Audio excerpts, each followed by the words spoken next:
আধিপত্য বিস্তার বিরোধী আন্দোলন থেকে গঠিত ইনকিলাব মঞ্চের মুখপাত্র ও জুলাই যোদ্ধা শহীদ শরীফ ওসমান বিন হাদির ঝালকাঠির নলছিটির বাসার সামনে বর্তমানে পুলিশ পহরা জোরদার করা হয়েছে। বদ্ধ ওই বাড়ির সামনে পুলিশ ছাড়া কোনো আত্মীয়স্বজন বা অনুসারীর উপস্থিতি দেখা যাচ্ছে না।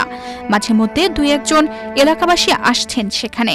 হাদি খুবই একজন ভালো মানুষ ছিলেন, তিনি আমাদের এলাকার একজন বড় ভাই ছিলেন।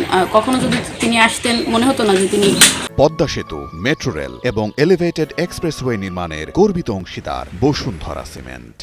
কোনো মহান ব্যক্তিত্ব বা রাজনীতিবিদ সবসময় আমাদের সাথে খেলাধুলা করতেন অথবা দেখলে মানে আমাদের সাথে মিশুক ছিলেন। আর যখন মৃত্যু গুলি করার খবর পাই তখন মানে দেশবাসীর মতো আমরাও খুবই আত্মঘাতী যে বিষয়টা আত্মঘাতের মতো একটি বিষয়। আর হাদির যে আপনি বললেন যে বিচারের বিষয়টা, দেখেন হাদির উপর তো কোনো হামলা, এটা তো কোনো একজন ব্যক্তির উপর না। তিনি একজন জুলাই অভ্যুত্থানের একজন সক্রিয় ব্যক্তি ছিলেন এবং তার উপর হামলা জুলাই অভ্যুত্থান এবং বাংলাদেশের জাতির বাকস্বাধীনতার উপর হামলার শামিল। যদি আমরা তার খুনিকে দ্রুতভাবে গ্রেফতার না করতে পারি তাহলে এটা আমাদের দেশের জুলাই অভ্যুত্থান, স্বাধীনতা এবং বাংলাদেশের মানুষের জন্য এটা লজ্জাজনক। পুরো ঝালকাঠি জেলা জুড়ে নেমে এসেছে শোকের ছায়া।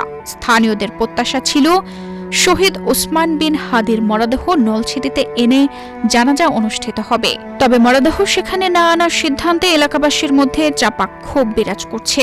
আমি একটাই সরকারের আবেদন করতে চাই, ওসমান হাদি আমাদের ছোট ভাই, আমাদের প্রাণের ভাই, আর শহীদ হয়ে গেছে। গুন্ডারা তাকে মেরে ফেলছে। সে প্রতিবাদী, সে দেশের জন্য শহীদ হয়ে গেছে। তাকে আমরা নসিটিতে একটু দেখতে চাই। তার জানাজা নসিটি হোক, নসিটি চায়না মাঠ, বড় মাঠ, সেখানে হেলিকপ্টার পড়তে পারে। সরকারের বিরুদ্ধে আহ্বান, দুইটায় জানাজা, দুইটার আগে যদি আমাদের এখানে পাঠায় আমরা জানাজা সম্পূর্ণ করে তাড়াতাড়ি দ্রুত পাঠিয়ে দেবো।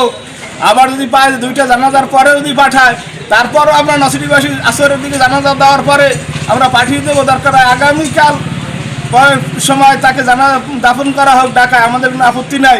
আমাদের নসিটিবাসী একটুই দাবি, ওসমান হাদিকে আমরা একটু দেখতে চাই, তার জানাজায় শরীক হইতে চাই। নসিটিবাসী সবাই কাঁদতেছে ওসমান হাদির জন্য। সে শহীদ হয়ে গেছে, আমরা তার জন্য দোয়া মাগফিরাত করি। আমরা সবাই জানি যে ওসমান হাদিকে নলছিটি তার বাবার কবরের পাশে দাফন করবে, কিন্তু তা না করে ঢাকাতেই নাকি তারা দাফন করবে।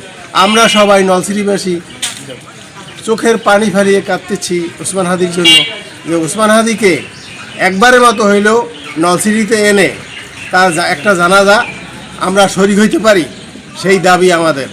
হাদি ভাই অনেক ভালো লোক। আমরা চাই যে ঢাকা যেখানে মাটি হোক সমস্যা নাই, কিন্তু আমাদের এখানে আইনে যেন জানাজার স্বয়ংসম্পূর্ণভাবে আমরা যেন জানাজা দিতে পারি, আমাদের সেই ব্যবস্থা নলছিটিবাসী যেন প্রধানমন্ত্রী করে দেয়। তাকে কোথায় দাফন করা হবে এটা পারিবারিক সিদ্ধান্ত, কিন্তু আমরা চাই এলাকাবাসী হিসেবে যে তাকে একবারের জন্য হলেও এ জায়গায় জানাজা বা অথবা একটা মানুষের জন্য দেখার সুযোগ করে দেওয়া হোক। আমাদের নলছিটিবাসীর সবারই একটা প্রাণের দাবি ছিল সরকারের প্রতি, যে তাকে যেন নলছিটি এনে একবারের জন্য আমরা যেন তাকে একটু দেখতে পারি এবং তার দোয়ার জন্য আমরা যেন জানাজা পড়তে পারি। সেই প্রাণের দাবি সরকারের প্রতি আমাদের ছিল। কিন্তু আমরা অত্যন্ত দুঃখের সাথে জানাচ্ছি যে আমরা শুনতে পেরেছি তাকে নলছিটি আনা হবে না। এটা নলছিটিবাসী খুবই কষ্ট পেয়েছে, মর্মাহত হয়েছে। এখনও সময় আছে, তাকে যেন নলছিটিতে আনা হয়, এনে অন্তত নলছিটিবাসী যেন তার শেষবারের মতন তাকে একবারের জন্য তাকে দেখতে পারে। পারিবারিক সূত্রে জানা গেছে, নলছিটির গ্রামের বাড়িতে তার পিতার কবরের পাশে দাফনের ইচ্ছা থাকলেও সরকারিভাবে তাকে জাতীয় কবি কাজী নজরুল ইসলামের মাজার প্রাঙ্গণে দাফনের সিদ্ধান্ত নেওয়া হয়েছে।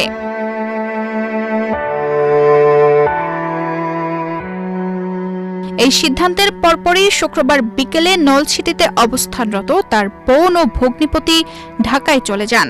বর্তমানে তার গ্রামের বাড়িটি পুলিশি নিরাপত্তার আওতায় রয়েছে। এর আগে হাদি গুলিবিদ্ধ হওয়ার পর পরিবারের সদস্যরা ঢাকায় চলে গেলে সেদিন রাতেই নলছিটির বাড়িতে চুরির ঘটনা ঘটে।